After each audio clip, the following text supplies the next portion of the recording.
गुरुर्ब्रह्मा गुरुर्विष्णु गुरुर्देवो महेश्वरा गुरुर्साक्षात् परब्रह्मा तस्मै श्रीगुरुवे नमः।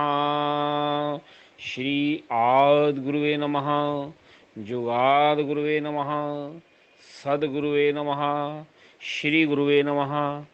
सभी गुरुओं को, सभी के गुरुओं को प्रणाम। एक बार सायंकाल का समय था। गुरुजी नदी के किनारे अपने प्रिय शिष्य सुसिद्धार्थक के साथ सैर कर रहे थे। बहुत ही अच्छा वातावरण था, ठंडी हवाएं चल रही थी और जो गुरु होता है वो पिता की तरह अपने शिष्य को जो है प्रेम करता है। पिता व्यक्ति को जन्म देता है, जीने की कला गुरु सिखाता है। तो गुरु जी सुसिद्धार्थ के साथ बहुत प्रेम करते थे और हमेशा जो था उसकी जो भी जिज्ञासा होती थी उसका उत्तर देते थे। एज यूजल सुसिद्धार्थक ने प्रार्थना की कि गुरु जी आप बहुत कृपालु हैं, आप के पास बहुत ज्ञान है, तो आप हमें बताओ, कोई सीक्रेट बताओ जिससे व्यक्ति दुखी ना हो, सुखी रहे।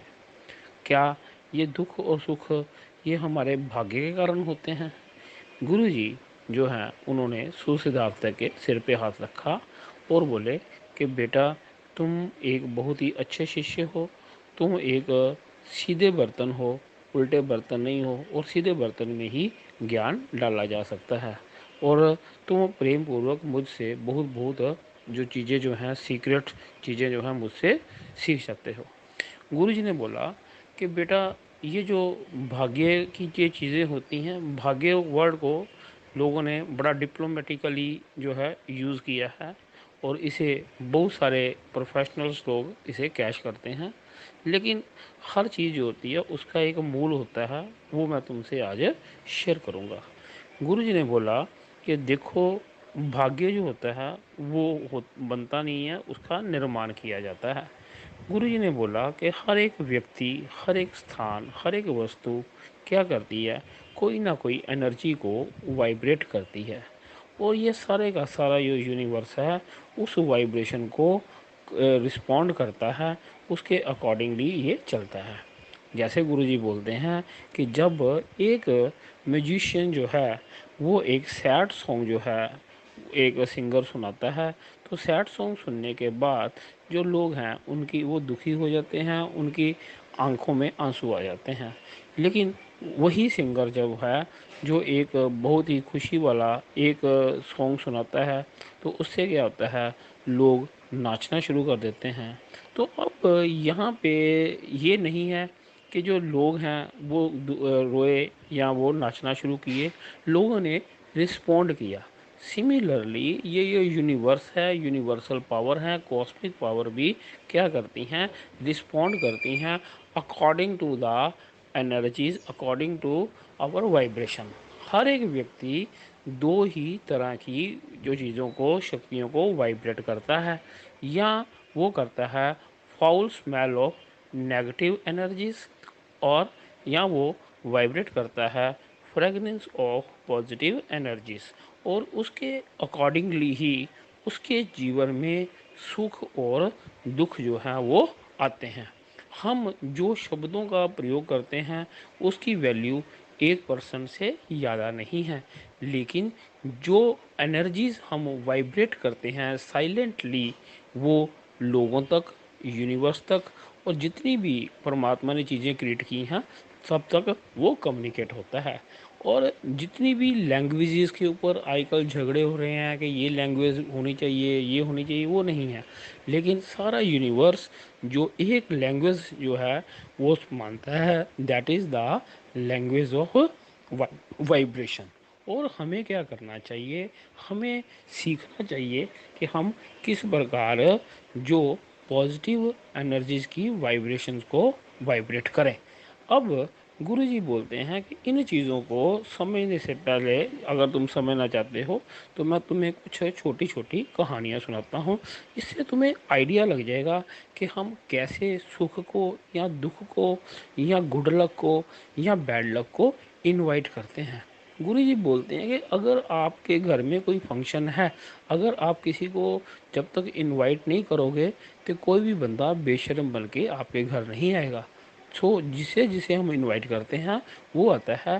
सिमिलरली जैसे हम गेस्ट को इनवाइट करते हैं तो वो आते हैं, इसी तरह हम गुड लक को, गुड हेल्थ को, फॉर्चून को हम लोग इनवाइट करते हैं। ये चीज़ जो है ये हर एक को समझ आनी चाहिए। तो उसके बाद यहाँ हम क्या करते हैं, बैड लक को, हम सफरिंग को भी इनवाइट करते हैं। तो गुरुजी बोलते हैं अब जो मैं तुम्हें छोटी छोटी दो चार कहानियाँ सुनाऊंगा, इसे आप समझना, ये सिद्ध करेंगी कि कैसे वाइब्रेशन जो होती हैं गुड लक और बैड लक को इनवाइट करती हैं। तो गुरुजी ने बोला कि पहली कहानी में एक आपने सुना होगा कि राजा भोज बहुत बड़े राजा थे, बहुत दानी थे। एक बार उनके राज्य में एक चंदन का व्यापारी आया। वो जब चंदन का व्यापारी आया उसके पास चंदन की बहुत सारी लकड़ी थी। और जब वो राजा भोज के दरबार में आया, इंटेंशन तो उसका लकड़ी बेचना था। व्यापारी जो है वो प्रॉफिट्स के बारे में ही सोचेगा जी, सोचना भी चाहिए क्योंकि व्यापारी है। अब क्या हुआ, जब वो राजा भोज के दरबार में गया तो उसने एक भी शब्द नहीं बोला। लेकिन राजा भोज ने अपने सेनापति को हुक्म दिया कि इस चंदन के व्यापारी को पकड़ के जेल में डाल दो। वो व्यापारी नहीं समझ सका, दरबारी भी नहीं समझ सके। दरबारी ज़्यादातर अकल से पैदल होते हैं, ज़्यादातर चिमचागिरी का स्टॉप होता है, इसलिए समझदारी से दूर होते हैं। तो उस व्यापारी को, चंदन के व्यापारी को राजा भोज जो थे उनके सैनिकों ने पकड़ के जेल में डाल दिया। और चंदन का व्यापारी जो है वो बड़ा सोच रहा था कि मेरे साथ कितना अन्याय हुआ है, मैंने तो अपनी कोई बात नहीं बोली और राजा भोज जो है इसने मुझे जेल में डाल दिया। अब एक बात हमेशा याद रखिए कि हर व्यक्ति के कुछ ट्रू फ्रेंड्स होते हैं और कुछ चापलूस होते हैं। राजा भोज के ट्रू फ्रेंड्स में उनका एक बड़ा विशेष मंत्री था। वो मंत्री जो है वो अपने राजा को जानता था, उसके न्यायप्रियता को भी जानता था। इसलिए वो सबसे पहले वो उसके पास, चंदन के व्यापारी के पास जेल में गया। उसने उसको बोला कि देखो मैं अपने राजा को अच्छी तरह जानता हूँ, ये बड़ा न्यायप्रिय राजा है। आपने क्या सोचा जो इसने आपको अपनी जेल में डाल दिया। जो व्यापारी था उसने बोला कि, डरते हुए बोला कि मैं आपके सामने झूठ नहीं बोलूँगा, आप मेरी रक्षा कीजिए। कहते हैं अगर रक्षा तभी होती है अगर आप सत्य बोलो, धर्म का साथ दो, तभी रक्षा होती है। तो सौदागर जो था, चंदन का व्यापारी, बोला कि जब मैं यहाँ पे राजा भोज के दरबार में आया तो मेरे मन में ये भाव था कि अगर राजा भोज की मृत्यु हो जाए तो क्या होगा, उसकी जो चिता होएगी उसमें मेरी चंदन की सारी लकड़ी लगेगी और इससे मुझे फ़ायदा होगा। तो अब यहाँ पे जो सौदागर था उसकी नेगेटिव वाइब्रेशन जो थी वो राजा भोज तक पहुँची, तो इसलिए उसे जेल में किया। तो वो जो मंत्री था उसने राजा भोज को प्रार्थना करके उस सौदागर को वहाँ से छुड़ा दिया। तो ये जो अच्छे राजा होते हैं ये दिल के बड़े सही होते हैं। लेकिन राजा अच्छा हो या बुरा हो, एक नियम है, ये कान के कच्चे होते हैं, ये यूनिवर्सल होता है। अब कुछ समय के बाद वही व्यापारी जो था फिर राजा भोज के दरबार में आया। राजा भोज ने उसे कुछ भी बोले बिना, उसने राजा भोज ने क्या किया, अपने एक जो मुख्यमंत्री थे उसको बोला कि इसके पास है चंदन की जितनी भी लकड़ी है, आप सारी लकड़ी जो है खरीद लो, साथ में इसे जो है हीरे जवाहरात का इनाम भी दीजिए। अब फिर वही दरबारी लोग जो चापलूस होते हैं, ज़्यादातर दिमाग से पैदल होते हैं, उन्हें समझ नहीं आई। सभी यही बोल रहे हैं कि राजा भोज तो मूड़ी आदमी है जी, राजा है जी, जो भी करेगा। लेकिन वही जो मंत्री था फिर दोबारा उस सौदागर के पास गया। कहता भाई मेरे को एक बात बता, जब तुम दरबार में आए हो तो एकदम राजा भोज ने जो तुम्हें, तुम्हारी सारी लकड़ी परचेज कर ली, तुम्हें इनाम दिया, तुमने क्या सोचा। कहता मैंने अपने मन में इस बार ये सोचा कि राजा भोज कितने महान राजा हैं। अगर ये एक यज्ञ कराएं, विश्व विजयी यज्ञ कराएं, और उस यज्ञ में मेरी चंदन की लकड़ी भी लगेगी और राजा का प्रताप जो है चारों तरफ फैलेगा। तो मेरे मन में ये था। अब गुरुजी ने बोला कि इसी कहानी में आइडिया लगता है, जब चंदन के व्यापारी की वाइब्रेशन नेगेटिव थी तब उसे राजा ने बिना बोले जेल भेज दिया, लेकिन जब उसकी वाइब्रेशन पॉजिटिव थी तो उसे राजा ने क्या किया, इनाम दिया, उसकी सारी लकड़ी खरीदी। चंदन का व्यापारी भी वही है, राजा भोज भी वही है, लेकिन क्या है, वाइब्रेशनल जो है उनके चेंज होने से उस जो सौदागर का फेट, उसका भाग्य जो है वो बदल गया। इस चीज़ को जो है अंडरस्टैंड करना चाहिए। दूसरी कहानी, गुरुजी बोलते हैं कि एक बार एक जंगल में एक बूढ़ी औरत अपनी सुंदर जवान बेटी के साथ जा रही थी। तो उसी समय एक घुड़सवार जो है वो आया। घुड़सवार को वो बूढ़ी औरत ने बोला कि बेटा, ऐसे है कि मेरी बेटी को आप घोड़े पे बिठा के ले जाओ ताकि ये जंगल जो है वो पार करे, ताकि इसकी रक्षा हो सके। तो जो घुड़सवार था उसने बोला नहीं नहीं, मैं ऐसे काम नहीं करता। अब जब घुड़सवार जब थोड़ा सा आगे गया तो उसके मन में बुरा भाव पैदा हुआ उस लड़की के प्रति। वो वापस जो है उसी बुढ़िया के पास आया और बोला, माता बैठा अपनी बेटी को, मैं ले जाता हूँ। तब उस बुढ़िया ने बोला कि बेटे, अब जिसे जिसने तुझे अब मेरे पास भेजा ना, उसी ने मुझे मना कर दिया है, क्योंकि वो बुढ़िया औरत जो थी उस घुड़सवारे की बिना बोले ही उसकी इंटेंशन, उसकी वाइब्रेशन को समझ गई थी। गुरुजी आगे बोलते हैं, वेस्ट में एक कंसेप्ट चलता है, उसे बोलते हैं broken window concept. Broken window concept में क्या होता है, जिस गांव के घर की कोई अगर खिड़की टूटी हुई है, ज़्यादातर चोर उसकी तरफ अट्रैक्ट होते हैं। सो कहने का मतलब है कि जैसी हमारी वाइब्रेशंस होती हैं उसके अकॉर्डिंगली ही जो चीज़ें, जो कॉस्मिक एनर्जीज को हम अट्रैक्ट करते हैं। एक बार गुरुजी बोलते हैं, हमें भोजन के लिए एक नगर सेठ ने बुलाया। जब नगर सेठ ने बुलाया तो उसने हमारी और हमारे शिष्यों की बहुत ज़्यादा आवभगत की। सोने चांदी की प्लेटों में हमें भोजन दिया गया, दान दक्षिणा भी ज़्यादा दी गई। लेकिन क्या था, उस भोजन को करने के बाद मैं और मेरे शिष्य जो थे वो कुछ प्रिय शिष्य बीमार हो गए। तो ये बात हमें समझ नहीं आई, लेकिन दूसरे दिन उसी नगर के एक गरीब व्यक्ति ने हमें भोजन पे आमंत्रण दिया। हमारी जो थी सेहत नहीं ठीक थी, फिर भी प्रेम पूर्वक उसके निमंत्रण को हमने स्वीकार किया। जब हम उसके घर गए, बहुत सादा भोजन था, लेकिन क्या हुआ, उसके खाने के बाद हमें ऐसे लगा जैसे हमें अमृत मिल गया हो।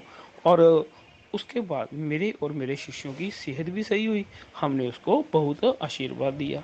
अब बात नगर में फैल गई, लेकिन उसमें बात ये थी कि जो नगर सेठ था उसने जो हमें भोजन करवाया था उसमें उसका अहंकार भाव था, अहंकार था कि मैं देखो जी, बहुत मेरे से ज़्यादा भोजन कोई नहीं करा सकता। उसकी जो वाइफ थी उसमें भी था कि ये रोज़ ये साधु लोग आ जाते हैं, इनको भोजन कराना पड़ता है, ये पंगे का काम है। क्योंकि उसकी पत्नी ने जो भोजन बनाया उसके भाव दूषित थे, उसके दूषित भाव के कारण उसका जो भोजन था वो जहर तुल्य हो गया।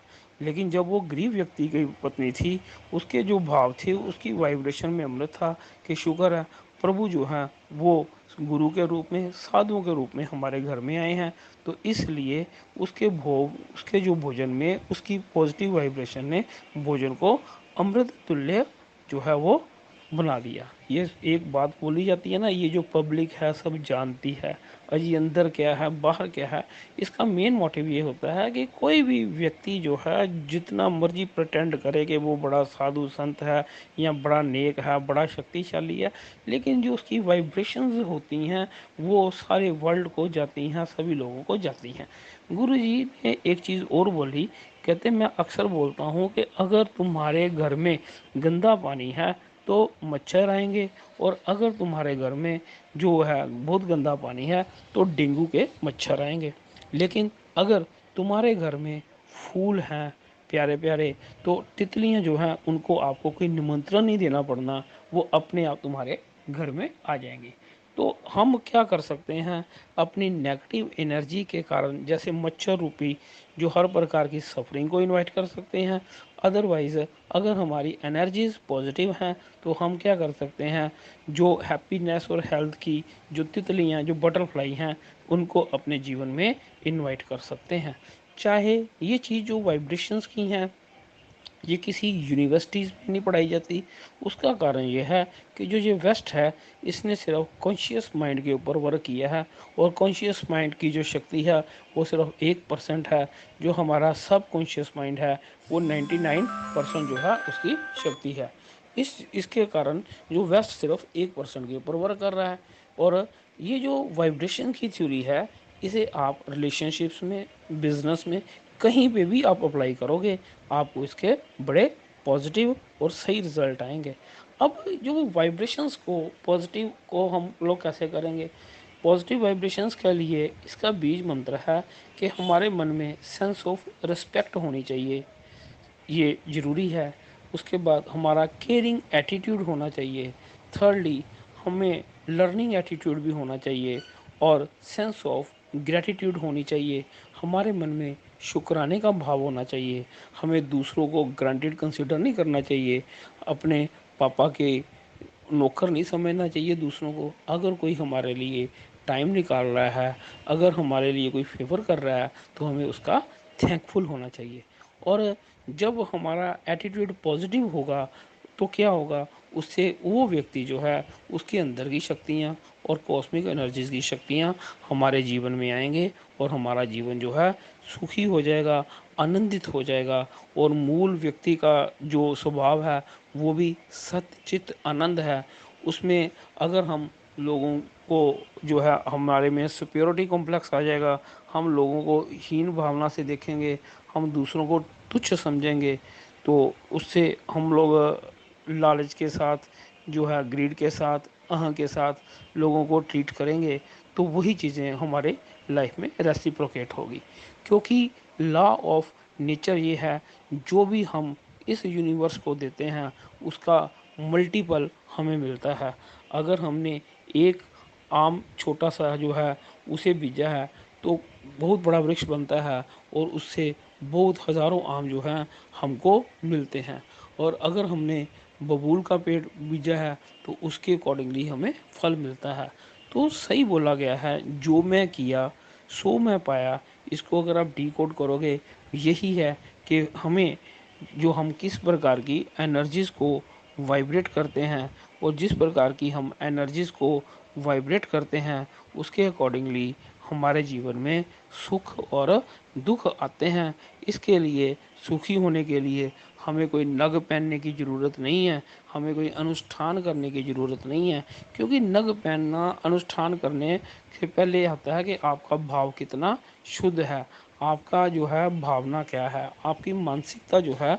चाहे आप कोई अच्छा कार्य कर रहे हो, कोई भी कार्य कर रहे हो, आपका इंटेंशन जो है वो जो है इंडिकेट करेगा आप किस लेवल पे वाइब्रेट कर रहे हो। आप वाइब्रेट कर रहे हो fragrance of good and positive energy, और foul smell of negative energies, उसके अकॉर्डिंगली ही जीवन में आपको रिजल्ट मिलेगा। आपके जीवन में सुख है, सफरिंग नहीं है, आप दुखी नहीं हो, तो ये एक किस्म का जस्ट एक रिपोर्ट कार्ड है कि आपने अपने जीवन में क्या किया। सो गुरु जी ने सुसिद्धार्थ को फिर गले लगाया और बोला कि बेटे, आज के बाद भाग्य की बात नहीं करनी, भाग्य विधाता तुम खुद हो, अगर तुम इस सीक्रेट को समझ लेते हो।